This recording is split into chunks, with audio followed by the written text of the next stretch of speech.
tardes. ¿Me oís bien? ¿Sí? Vale, perfecto. Dicho, si queréis acercaros un poquito más, también os lo agradezco y así queda más en familia. Espera, creo que se acopla un poco. Así, todo perfecto. Vale. Bueno, muchísimas gracias por estar aquí. Mi nombre es Paula Torrijos y vengo de ITENE.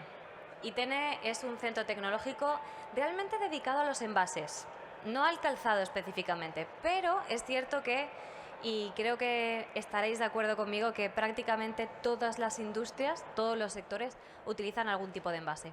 Ya sea algo tan sencillo como una caja de cartón o algo un poquito más complejo como, por ejemplo, un multicapa. Entonces, teniendo en cuenta que vosotros pues tampoco os libráis, vengo a hablaros en singular del nuevo Reglamento Europeo de Envases y Residuos de Envase. Aquí es cierto que tengo que decir algo primero, y es que todavía no ha sido publicado. Entonces, lo que yo os estoy mostrando ahora mismo es la versión previa, que creemos y esperamos que no haya muchas más modificaciones, pero así os hacéis una idea de por dónde van los tiros, hacia dónde va el camino de los envases. Y eso, luego haremos un repaso por todo lo que podéis tener vosotros en vuestra casa, ¿no? Y veréis que efectivamente os veis afectados de una manera o de otra. Muy bien, pues entonces vamos a comenzar con este gráfico de aquí, que yo creo que antes o después todo el mundo habrá visto algo similar. Este es el gráfico de la economía circular. La economía circular lo habréis oído porque es el nuevo paradigma, es el nuevo cambio, es lo primero que queremos, lo primero que queremos conseguir en los próximos años, ¿no? El futuro de nuestros hijos tendrá ya que ver la economía circular. ¿Pero qué significa? Veis que hay una zona arriba del todo que se introduce en ese círculo, que es el de las materias primas. A partir de ahí sigue el diseño sostenible, luego continúa por la producción, y ahí realmente es donde estáis vosotros. Vosotros os encargáis del aspecto dentro de la etapa de producción, de traer nuevos materiales, nuevas materias primas o incluso accesorios, componentes textiles para el calzado, ¿no? Si pongo alguna vez algún ejemplo y me decís, eso no lo hacemos, me lo decís, y me voy un poco adecuando también a vosotros. Pues efectivamente, antes de la producción se introduce la etapa de diseño, que es la que veis en azul oscuro. Diseño sostenible. ¿Qué significa esto? Que vamos a tener que empezar a ver la etapa de diseño ya desde no solo desde la funcionalidad, que es muy importante. Lógicamente, todo lo que se produzca, pues tiene que funcionar, ¿no? Pero también tenemos que ver cómo se va a comportar al final del todo. Por suerte o por desgracia, todo llega un momento en que no se puede utilizar más. Por lo tanto, cuando llegue ese momento, lo interesante es que nosotros podamos volver a utilizarlo. Pero claro, tendremos que transformarlo, ¿no? Ahí es donde viene el reciclado. Pues esa etapa es la que veis al final del todo del círculo en color rojo oscuro marrón, dependiendo de la pantalla. Y veréis que efectivamente la gestión de residuos enlaza de nuevo junto con la de materias primas. Y es por eso que seguramente, de hecho ya lo he visto en varios de los stands, hay ya empresas que incluyen material reciclado o que tiene algún tipo de biobasado a partir de residuos de otra industria, cosas que son muy interesantes, ¿no? Y ¿esto qué es lo que nos va a ayudar? Justamente nos va a ayudar a generar valor en nuevos negocios que antes no pensábamos que existían, ¿no? Que es el reciclaje. Muy bien, pues vamos a continuar. Luego tenemos la jerarquía de residuos. Y esto siguiendo con esto, ¿qué quiere decir? Primero empezaremos con la prevención, luego la reutilización, luego el reciclado. Y ya lo último, ultimísimo, que es lo último que queremos, es el vertedero. El vertedero, la eliminación o la incineración.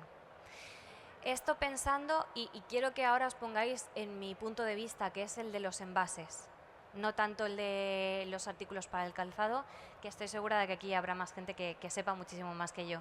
Entonces, humildemente os pido que hablemos en este caso de envases, por ejemplo, cajas, bidones, box pallets. Bien, entonces, ¿qué es un envase? Pues os voy a poner una serie de ejemplos. Una caja de cartón, como la que podéis ver aquí para distribuir mercancías, es un envase. Una percha para cualquier prenda puede llegar a ser un envase. Cuando nosotros vamos a una tienda, a un centro comercial y vamos a comprarnos una prenda, normalmente vienen con perchas, ¿cierto? Esas perchas, en este caso, están ayudando a presentar la mercancía, que es el artículo. Por lo tanto, en este caso, son envases. Es un poco extraño, pero tiene sentido. Y una bolsa de papel o una bolsa de plástico de la que podamos utilizar también. Pero también podemos pensar a nivel industrial. Muchas veces los componentes del calzado, adhesivos, colas, tintas, barnices, suelen venir en este tipo de bidones, ¿cierto? Entonces, esto es un envase también. Y es un envase el que se va a ver afectado por el reglamento europeo. Y por último, los palés. Los palés también son envase, aunque no lo parezca. Nos sirven para distribuir mercancías entre nuestros proveedores y hacia nuestros clientes. Y pasando al borrador de reglamento de envases, os he dado unas pinceladas del por qué es un envase, qué es lo que se va a ver afectado. Entonces, a partir de aquí es cuando ya empezamos a ver de qué trata el reglamento. Pues el reglamento, como puntos clave, os he dicho antes que no se ha llegado todavía a aprobar, ciertamente. Se espera que el 13-14 de noviembre se vaya a aprobar por el Parlamento y tras 20 días entonces entraría en vigor. Y eso significa que ya sería parte de nuestro día a día a partir de entonces. Yo ahí calculo que para Navidad, más o menos, entonces ya podríamos decir que el reglamento estará aprobado. Bien, el objeto de este reglamento lo que viene es a minimizar el impacto que tienen los envases.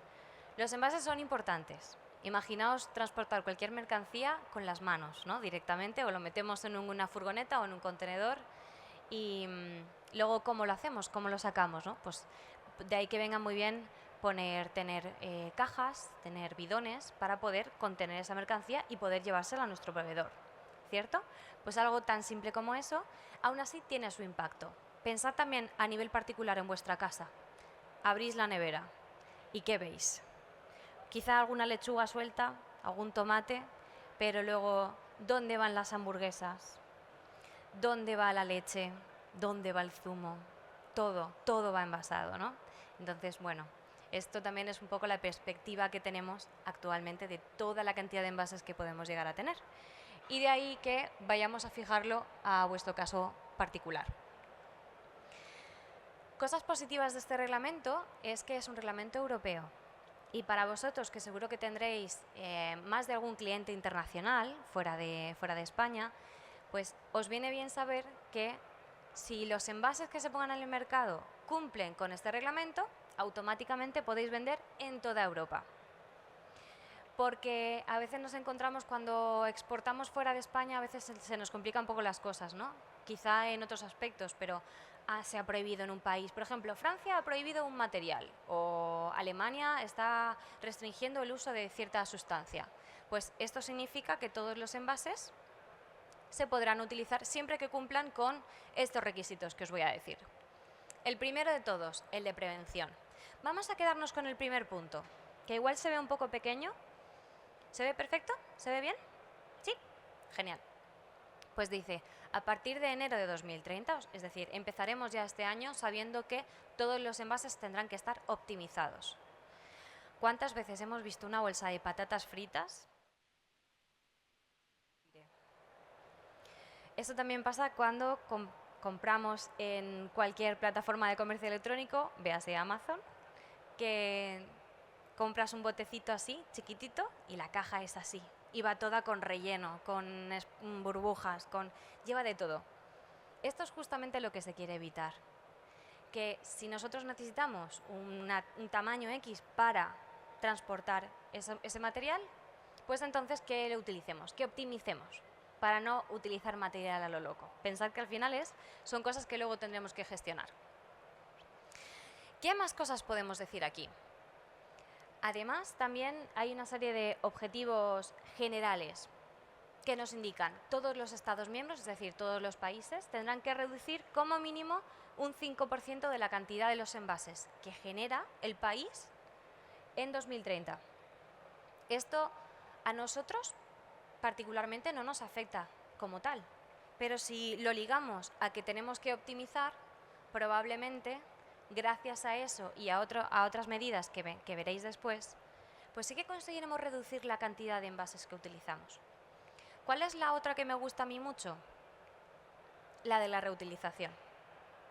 Muchas veces, sobre todo si tenéis proveedores que están en la zona, ¿no? Como dirían, pues aquí, alrededor. Si tenemos proveedores que están en la misma provincia o incluso en la comunidad, muchas veces utilizaremos envases de un solo uso, ¿cierto? Cajas de cartón, por ejemplo. Las cajas de cartón normalmente pues, no se suelen aprovechar de nuevo. Pero una de las cosas que se dicen, y os lo he señalado en negrita, en esta tabla en verde que veis aquí, dice, en 2030 los envases terciarios como palés, cajas de plástico, bidones y similares tendrán que ser un 40% de todo lo que se utilice reutilizable. Pero no solo eso, bajo del todo pone casos obligados de reutilización. Y ahí dice, los envases de transporte utilizados para transportar productos entre sedes o bien entre cualquier otra empresa que esté vinculada, pues por ejemplo dentro de un grupo, tendrán que ser reutilizables. Para favorecer, porque al final se entiende que hay una confianza, ¿no?, entre las distintas empresas. Por lo tanto, si favorecemos que sean reutilizables y utilizamos otro tipo de embalajes tipo contenedores grandes de plástico terciarios, que no sé si los tenéis en la cabeza, pero son bastante grandes, donde podemos ir colocando todo, pues eso también favorece la reutilización.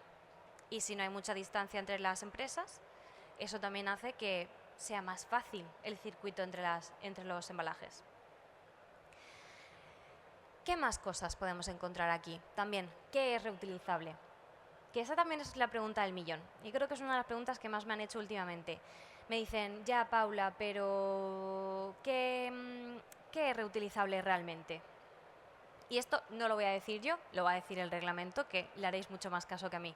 Dice, un envase es reutilizable cuando ha sido concebido, diseñado y puesto en el mercado. Es decir, tenemos la intención de que se reutilice en múltiples ocasiones. Vale, perfecto. O sea, yo ya tengo la voluntad, yo lo estoy usando para que se reutilice. Eso también para los fabricantes de envases es muy interesante. Luego, el mayor número posible de veces. Aquí también juega un factor muy importante, que es el precio. Los envases reutilizables normalmente son caros. ¿Por qué? Porque utilizan mucho material. Pero utilizan mucho material para que sea más resistente. Entonces, es un balance entre usar un poquito más de material a favor de que se pueda utilizar 10 veces más. Entonces, eso también, lógicamente, el dinero hace que se reutilice cada vez más. ¿Qué más cosas? También, que pueda vaciarse o descargarse, dependiendo del caso, y ser reacondicionado. Reacondicionarlo realmente es darle una lavadita de cara. Lo que queremos es, otra vez, que se pueda volver otra vez a utilizar en condiciones. Si está manchado, entonces que se limpie para poder utilizarse de nuevo. ¿Que está roto? A veces se pueden reparar. También los palés, por ejemplo, muchos palés de plástico se pueden cambiar los tacos o alguna de las lamas de arriba. En eso estaríamos hablando, ¿no?, con el reacondicionado. En el otra vez volver a ponerlo en condiciones óptimas para volver a utilizarse. Continuamos. Y ahora sí, la reciclabilidad. De nuevo aquí hablamos de envases y no de calzado, pero hay algo muy importante que tengo que contaros. Y es que, a ver dónde está, aquí, 2030. 2030 para nosotros va a ser un año clave, por muchas razones. Hemos hablado antes de la prevención, pero también, disculpadme, ahora sí, otra vez, de vuelta. En 2030, todos los envases que se pongan en el mercado europeo tendrán que ser reciclables. ¿Y qué es reciclar? Tenemos una definición aquí.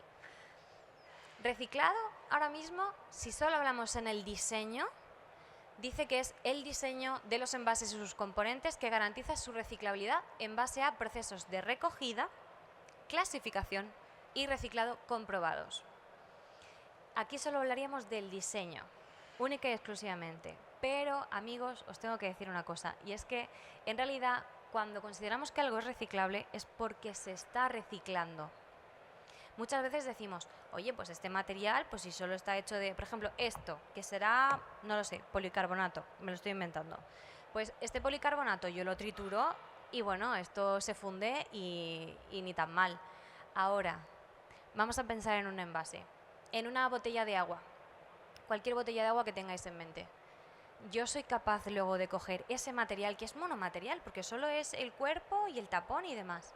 Soy capaz entonces de triturarlo, de recogerlo, primero, contenedor, el que sea. Luego, una planta de clasificación para que, aparte de todo lo que viene en el contenedor amarillo, me separe esas botellas. Y de esas botellas, luego se las lleve a un reciclador que pueda triturarlo, ahora sí, triturarlo y volver a fundir y hacer botellas o cualquier otra cosa. Eso es reciclado. Cuando yo reciclo es porque estoy recogiendo, clasificando y obteniendo materia prima. Desgraciadamente, si no obtenemos materia prima, entonces no se puede considerar reciclable. Ojo, porque igual el diseño está ahí y solo le queda un puntito a la gestión. Entonces, ¿qué es lo que quiero decir aquí? En 2030, la reciclabilidad dependerá solo del diseño. Cosas como que sean monomateriales, que sea fácil de separar. Pero en 2035, que lo veis justo al ladito, aquí ya hablamos de reciclable a gran escala. Y esto es lo que os estaba diciendo ahora, que haya un contenedor, que luego haya una clasificación y que luego haya un reciclado. Entonces, en 2035, si son reciclables y cumplen con esos 3 aspectos, podremos decir que se pueden vender los envases. Cosas buenas, las cajas de cartón lo tienen muy fácil, ya ocurre, es algo súper fácil. Las botellas que os he dicho antes de beber agua, también. Bidones metálicos, por ejemplo, de adhesivos, de lubricantes para maquinaria y demás, también. Suelen ser muy fáciles de reciclar. Pero hay ciertas cosas, ciertos materiales que todavía no están ahí, por distintas razones. No voy a entrar a detalle en cuáles, pero si por lo que sea tenéis alguna duda luego, tendréis mi correo por si me queréis preguntar. O sea que estoy a vuestra disposición. También veréis en la diapositiva que pone grado A, B y C, que de hecho está desarrollado aquí abajo. ¿Qué significa eso? Significa que los envases con mayor grado de calidad de reciclabilidad serán los del grado A. Y es que el 95% del material se puede reciclar. La calidad B es la del 80%. 4/5 partes se pueden reciclar. Y el 70% ya sería una calidad C. Por debajo, si tiene algún componente que pese más del 30%, ¿no? Por esa resta, entonces todo lo que sea por debajo del 70% no se va a considerar reciclable. Y esto es algo súper importante, porque a veces decimos, la mitad del envase sí, la otra mitad no, porque resulta que es mitad plástico, mitad cartón, o alguna mezcla así extraña. Si no es más de un 70%, entonces no se va a poder considerar. Muy bien, continuamos. ¿Qué más cosas encontramos aquí? Os he dicho antes las definiciones, las 2 definiciones de diseño que facilita el reciclado, importante para 2030, y residuos de envase reciclado a gran escala, importante a 2035. Continuamos con contenido reciclado, y este es otro de los puntos clave. Los envases de plástico en 2030, prácticamente todos, salvo algunas excepciones, tendrán material reciclado. Os decía antes que aquí en la feria he visto varios ejemplos de empresas que tienen materiales reciclados, ¿no? para componentes, tejidos y demás. Esto también va a pasar con los envases de plástico.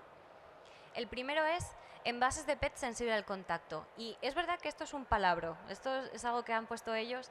Sensible al contacto realmente es alimentación, cosmética, medicamentos, pues cosas que lógicamente no queremos que estén contaminados, no queremos utilizar plásticos que no sean seguros, ¿no? Porque eso luego nosotros lo vamos a ingerir. Por lo tanto, en ese caso, el límite está en un 30% para 2030. En 2040 un poquito más, un 50%. Ahora, hay una distinción con los envases sensibles al contacto, pero distintos del PET. Otros materiales que igual os sonarán, el polipropileno, el polietileno. ¿Por qué? Porque aquí es más difícil obtener material reciclado que sea apto para contacto alimentario. Por lo tanto, tenemos un 10% solamente en 2030. Se entiende que es mucho más complicado, ¿no? Por eso están adecuados según el tipo. Eso sí, el D, envases no incluidos en A, B y C. C era botellas de bebidas. Pues para 2030, todos los envases que no tengan nada que ver con alimentación, todos tendrán que tener un 35% de plástico reciclado. Así que aquí es cuando empieza ahora los juegos del hambre por la cantidad de los fabricantes con los material reciclado. Eso va a ser súper importante. No hay otros materiales, realmente para cartón, para vidrio, para metal, no hay más objetivos de contenido reciclado, pero sí que es especialmente relevante en plástico. Así que id pensando en comentar a vuestros proveedores que para 2030 pues todos los envases que se utilicen en Europa tendrán que tener un mínimo de reciclado, excepto si son ADR o si son medicamentos. Eso sí que está. ADR es mercancía peligrosa. Por ejemplo, muchas veces muchos componentes o muchas sustancias de fabricación son mercancía peligrosa, pues porque son corrosivos o porque son explosivos. Eso quedaría fuera. Así que eso lo dejaremos al margen. Y además de todo esto, también hay una cosa que tenéis que saber. Vosotros ahora mismo entiendo que sois fabricantes de algún componente, de algún material, ¿cierto? Más o menos, ¿voy bien encaminada? ¿Sí? Vale. Vosotros estáis poniendo envases en el mercado. ¿Esto qué quiere decir? Que en el registro de productores, veréis aquí, hay un registro de productores, que de hecho en España ya tenemos uno. Ahora, que todas las empresas que pongan envases en el mercado tendrán que registrarse al ministerio. Es tan sencillo como decir, oye, soy envasador porque ¿qué puedo utilizar? Igual lo que hago es, soy fabricante de etiquetas o de suelas, lo que sea, y para enviárselo a mi cliente que ensambla con lo que yo le vendo, yo tengo que utilizar un envase, tengo que utilizar una caja o un contenedor, lo que sea. Ese contenedor que yo estoy utilizando para vender mi producto, ese se considera que yo lo estoy poniendo en el mercado. ¿Cómo lo estoy poniendo en el mercado? Se nos llama productor de producto, es decir, envasador, y por tanto nos tenemos que registrar ante Hacienda. Perdón, ante Hacienda no, me he liado, ante el MITECO, el de Transición Ecológica. Y anualmente tendré que declarar la cantidad de envases que pongo, que estoy utilizando.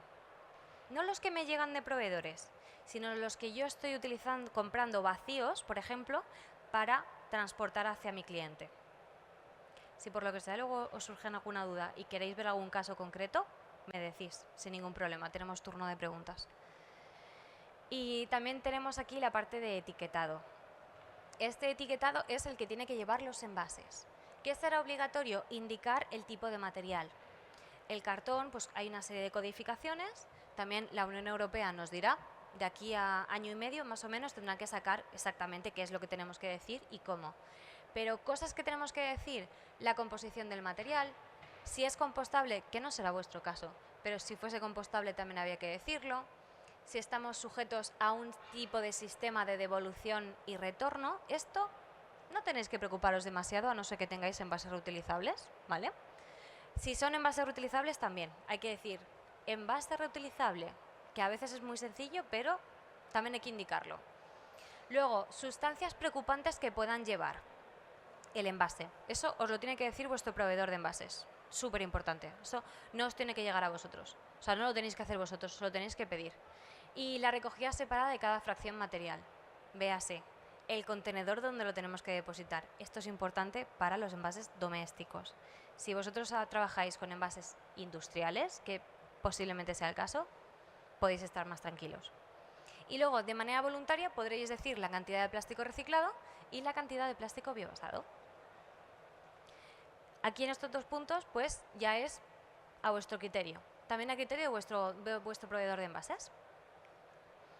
Así que esto es el resumen de todo lo que acabo de decir, que ha sido bastante y quizá un poquito enrevesado. Si queréis hacer una foto, está totalmente a vuestra disposición.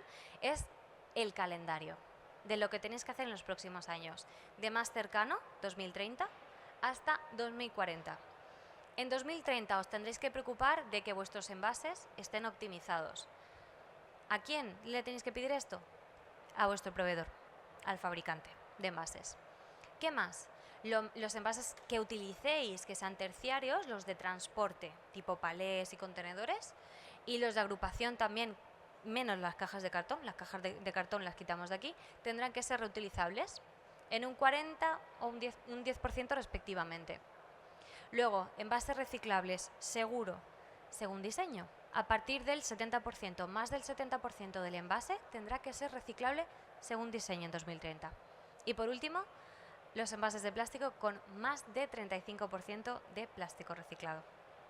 Esto, marcároslo para 2030, lo tendréis que ir analizando qué es lo que tenéis en casa, qué es lo que tenéis en vuestras plantas, qué es lo que os llega y ver qué opciones si se cumplen y si no se cumplen, oye, qué opciones tengo para mejorar. En 2035 todo lo anterior, pero en cuanto a reciclables yo me preocuparía más de que tienen que ser reciclables a escala. Y en 2040, pues efectivamente todo lo anterior en cuanto a optimización, pero aumentaremos aumentaremos los objetivos. Siempre hay que mejorar, chicos, esto es una realidad, siempre hay que ir a mejor, no falla. Así que con esto sí que quería comentaros, si tenéis alguna duda, por supuesto me tenéis a vuestra disposición, pero además estamos organizando para el 6 de noviembre una charla un poquito más extensa. Abordaremos en mucho más detalle los retos, qué opciones tenéis sobre los envases que tenéis y además incluso nos podréis trasladar preguntas antes si queréis que las respondamos. Tenéis también un código de descuento que me han dicho que os lo tengo que decir. Entonces, código de descuento lo tenéis ahí y será un 50% de descuento en la inscripción, que siempre pues viene bien, ¿no? Y a partir de aquí estoy totalmente a vuestra disposición de si tenéis cualquier duda, aquí o fuera de cámara, pues me la podéis hacer y así os puedo ayudar un poquito mejor. Muchas gracias.